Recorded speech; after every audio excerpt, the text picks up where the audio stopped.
ಶಾಶ್ವತವಾಗಿ ಬಹುಶಃ ಅಮರವಾಗಿರುತ್ತೆ ಅಂತ ನಾನು ಸಹ ವಿವಿಧ ಚೇತನ ದುಃಖ ನಿಜ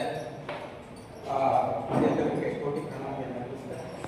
ವೇದಿಕೆ ಮೇಲೆ ನಮ್ಮ ಪ್ರಜ್ಞಾವಂತ ಪತ್ರಕರ್ತರು, ಪ್ರಬುದ್ಧ ಪತ್ರಕರ್ತರು ನಮ್ಮ ದೀಪಕ್ ಸರ್ ಅವರು, ಅವರಿಗೆ ಗೌರವ. ಹಾಗೆ ಏನು ಸುಗಮ ಕ್ಷೇತ್ರವನ್ನು ಇವತ್ತು ಪುನರುತ್ಥಾನ ಮಾಡಿ ಏನು ರಾಜು ಅನುಸ್ವಾಮಿಗೂ ಅನುಸ್ವಾಮಿಯವರ ಒಂದು ಕಾಲ ಘಟ್ಟವನ್ನು ಇವತ್ತು ಪುನರುತ್ಥಾನ ಮಾಡಿಕೊಂಡು ನಮ್ಮ ನಾಗರಾಜ್ ಬೇಜಿಗೆ ತುಂಬ ಇವತ್ತು ಮೈಸೂರಿನಲ್ಲಿ ಹೊರಗಡೆ ನಾವು ಮಾತಾಡ್ತಾ ಇದ್ದೆವು. ಮೈಸೂರಿನಲ್ಲಿ ಒಂದಲ್ಲ ಒಂದು ಪ್ರತಿ ದಿವಸ ಸುಗಮ ಸಂಗೀತದ ನಾದ ಲಹರಿ ಕೇಳ್ತಾ ಇದ್ದೀವಿ. ನಾವು ನಾದಕ್ರಮ ಸಂಗೀತ ಸಭಾ ಅಂತೂ ಎಲ್ಲೋ ತಿಂಗಳಿಗೆ ಒಂದೋ ಎಲ್ಲೋ ಕಾರ್ಯಕ್ರಮ ನಡೀತಿದ್ದಂಥದ್ದು ಇವತ್ತು ಪ್ರತಿ ದಿವಸ ನಡೀತಾ ಇದೆ, 365 ದಿವಸ. ಅದೇ ಒಂದು ಸಂತೋಷ ಮೈಸೂರಿನವ್ರಿಗೆ. ಅವನ್ನ ಕಂಡಿದ್ದು ಸಾರ್ಥಕವಾಯಿತು. ಅದರ ಕಾರಣ ನಮ್ಮ ಬೇರೆಯವರು ಅವ್ರಿಗೂ ಸ್ವಾಗತ ಮಾಡಿರುವಂಥ ಎಲ್ಲ ಜಾನಕಿ ಅಮ್ಮನವರ ಅಭಿಮಾನಿಗಳು ಇಲ್ಲ ನಮಗೂ ಸ್ವಾಗತ ಹೊರತು ಅವರ ನಾಡುಗಳಲ್ಲಿ ನಾದ ತುಂಬಿರುವಂಥದ್ದು. ಪಾಪ ರೇವಣ್ಣ ಹುಡುಕ್ತಾರೆ, ಅವರು ಮೌನವಾಗಿ ಇರೋದೇ ಇಲ್ಲ. ಅವರ ಮೌನ ಯಾಕೆ ದುರ್ಗುವಿಕೆ, ನಾದವನ್ನು ದುರ್ಗುವಿಕೆನೇ ಅವರ ಕೈಗೊಳಿಸ್ಕೊಂಡಿರುವಂಥದ್ದು. ರೇವಣ್ಣ ಒಂದು ಅದರ ಬದುಕನ್ನು ಅರ್ಪಿಸ್ತಾರೆ.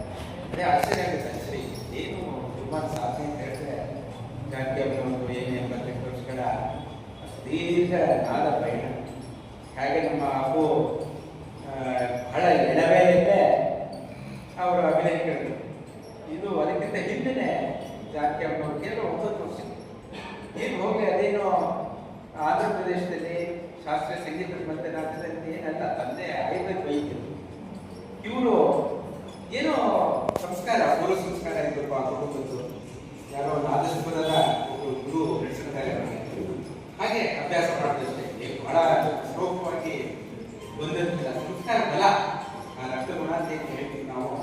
ಆ ಜೀನ್ಸ್ ಅದರಲ್ಲೇ ಮೈಗೂಡಿಸ್ಕೊಂಡಂತಹ ಒಂದು ನಾದ ಸಂಸ್ಕಾರವನ್ನು ಮೈಗೂಡಿಸ್ಕೊಂಡು ದೀರ್ಘ ಪಯಣ, ಅಷ್ಟು ದಿವಸಗಳ ವರ್ಷಗಳ ಕಾಲ, 25 ವರ್ಷಗಳ ಕಾಲ ಪೂರ್ತಿ ನಾಲ್ಕೇ ಅರ್ಥಸ್ಕೊಟ್ಟಿರ್ತಾರೆ. 48,000 ಸಾಮಾನ್ಯ, ಅದರಲ್ಲಿ 10,000 ಕಾಲು ಭಾಗ ಕನ್ನಡದಲ್ಲೇ ಹಾಡಿದಂಥದ್ದು. ಎಂತೆಂತಹ ದುರಂತ ರಾಜ್ಕುಮಾರ್ ಅನೇಕ ಸಂಗೀತ ದಿಗ್ಗಜರ ಜೊತೆ ಅದನ್ನು ಹಾಡಿದಂಥದ್ದು. ಜೊತೆ ವಿಶೇಷ ಗುಣ ಅಂತ ಹೇಳಿದ್ರೆ ಶಾಸ್ತ್ರೀಯ ಶುದ್ಧ ಶಾಸ್ತ್ರೀಯದಲ್ಲಿ ಅಧ್ಯಯನ ಮಾಡದೇ ಇದ್ರು ತ್ಯಾಗರಾಜರ ಬಗ್ಗೆ ಒಂದು ಆತ್ಮ ತಂದದ್ದು. ಬಹಳ ಶ್ರೇಷ್ಠ ಮಾಡಿದ್ರು. ಶ್ರೇಷ್ಠ ಸಂಗೀತಗಾರೇ ಹೆಚ್ಚಿಗೆ ವ್ಯಕ್ತಪಡಿಸ್ತಾರೆ ಅಷ್ಟು ಮಟ್ಟಿಗೆ. ಮತ್ತೆ ಆ ಶಾರೀರವನ್ನು ಹೇಗೆ ಅದನ್ನ ಒಂದು ರೀತಿ ಬಳಸಿದ್ರು ಅಂತ ಹೇಳಿದ್ರೆ ಎಲ್ಲ ಕೇಳ್ತಿರ್ತಾವೆ. ಮಗುದನ್ನು ಅವರು ಶಾರೀರವನ್ನು ಅನುಭವಿಸಿದ್ರು.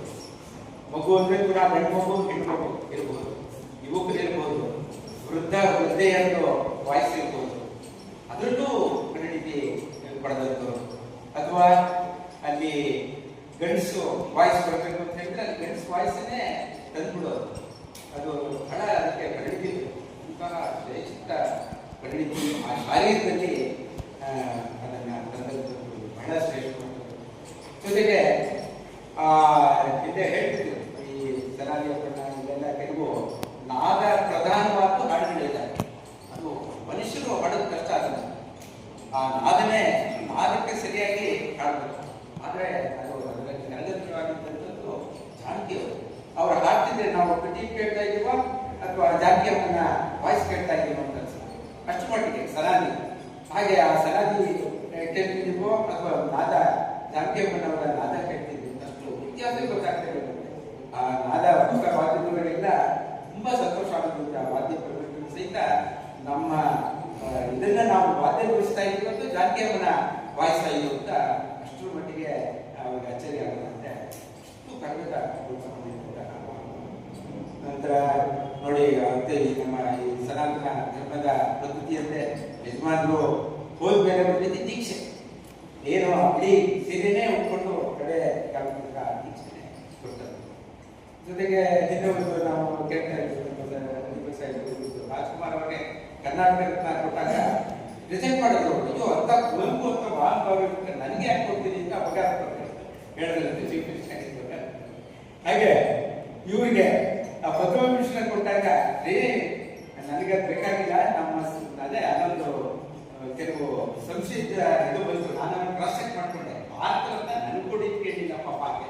ಜಾನ್ಕಿ ಹೇಳಿದ್ದು ಏನಂದ್ರೆ ಪದ್ಮಭೂಷಣ ರಿಜೆಕ್ಟ್ ಮಾಡಿದ್ದು ಯಾಕೊಂಡ್ರೆ ದಕ್ಷಿಣದವರಿಗೆ ನೀವು ಪಾಕಿಸ್ತಾನ ಕೊಡ್ಬೇಕು, ಅದನ್ನ ಮುಂಚೆ ಕೊಡಿ, ಆಮೇಲೆ ನಾನು ಪದ್ಮಭೂಷಣ ಸ್ವೀಕಾರ ಮಾಡ್ತೀನಿ ಅಂತ ಹೇಳಿದ್ದು. ಅದು ಪಾಪ ಕೇಂದ್ರ ಬೇಸಿ ಬಂದಿದ್ದಾರೆ ಅಂದ್ರೆ ಭಾರತದ ನಂಗೆ ಕೊಡಿ ಅಂತ ಕೇಳೋದು ಅಂತ. ಅದು ನಾನು ಬಹಳ ಕ್ರಾಸ್ ಚೆಕ್ ಮಾಡಿ ಕೇಳ್ಕೊಂಡೆ. ಅಲ್ಲ, ಅವ್ರು ಹೇಳಿದ್ದು ದಕ್ಷಿಣದವರು ನೀವು ಭಾರತರತ್ನ ಯಾಕೆ ಕೊಡ್ತಾ ಇಲ್ಲ, ನೀವು ಭಾರತರತ್ನ ಕೊಡಿ ನಮ್ಮ ಸಂಗೀತಕ್ಕೆ, ಆಮೇಲೆ ನಾನು ಬೇಕಾದ್ರೆ ಪದ್ಮಭೂಷಣ ತಗೋತೀನಿ ಅಂತ ಹೇಳ್ತಿದ್ದೆ. ಅದನ್ನ ಕೆಲವರು ಸ್ವಲ್ಪ ಅಪಾರ್ಥ ಮಾಡ್ಕೊಂಡು ದೇವರ ಮಾಡ್ತಿದ್ರು. ಅದನ್ನ ಸ್ವೀಕಾರ ಮಾಡಲಿಲ್ಲ. ನಮಗೆ ದಕ್ಷಿಣ ಭಾರತ ಸಂಗೀತದವರಿಗೆ ಹೇಳ್ತಿದ್ದ ಒಂದು ಮಹಾನ್ ಚೇತನ ಭಾರತೀಯರು. ನಾನು ಈಗಾಗಲೇ ಹೇಳಿದಾಗೆ ಅಷ್ಟು ಮಟ್ಟಿಗೆ ದೀಕ್ಷೆ ತೊಂದರೆ. ನಾನು ಪಡೆದಾಗಿ ಒಂದು ಎರಡು ಸಂದರ್ಭ, ಒಂದು ದೊಡ್ಡ ಅಭ್ಯರ್ಥಿಗಳು ಸತೋಕ್ರಮಿ ಇಲ್ಲ, ಅವ್ರದ್ದು ಚಾತುರ್ಮಾಸ ದಿವಸಗಳು ನಡೆದಾಗ ನನಗೆ ಒಂದು ದಿವಸ ಏರ್ಪಡಿಸಿದ್ರು. ಇಲ್ಲಿ ನಮ್ಮ ಸ್ನೇಹಿತರು ಡಿ ಕೃಷ್ಣ ಅಂತ ಅವರ ಇದರಲ್ಲಿದ್ದರು, ಮನೆಯಲ್ಲಿ ದೊಡ್ಡ ಬಂಗೈನಲ್ಲಿದ್ದರು.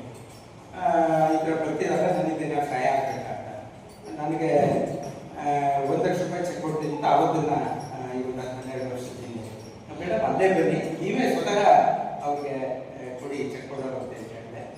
ಒಂದು ದಿವಸ ಬಂದು ಕೃಷ್ಣ ಧಾಮದಲ್ಲಿ ಹೊರಗಡೆಯಿಂದಲೇ ಅವ್ರನ್ನ ರಿಸೀವ್ ಮಾಡಿ ನಾನೇ ಕಟ್ಕೊಂಡವ್ರಿಗೆ ಜಯಲಕ್ಷ್ಮಿಗೆ ₹1,00,000 ಕೊಟ್ಟರು. ಕೃಷ್ಣನ ಬಗ್ಗೆ ಅವ್ರಿಗೆ ಆಗೋದ ಗೌರವ ಹಾಗೆ ಕೊಟ್ಟರು. ನಂತರ ಅವ್ರು ಪರಿಮಾಣ ಮಾಡ್ಕೊಂಡು ಬಂದರು, ಇನ್ನೊಬ್ರು ಆಗಲೂ ₹1,00,000 ಚೆಕ್ ತಗೊಂಡು ನಾನೇ ಕಟ್ಕೊಂಡು ಕೊಡಿಸಿದೆ.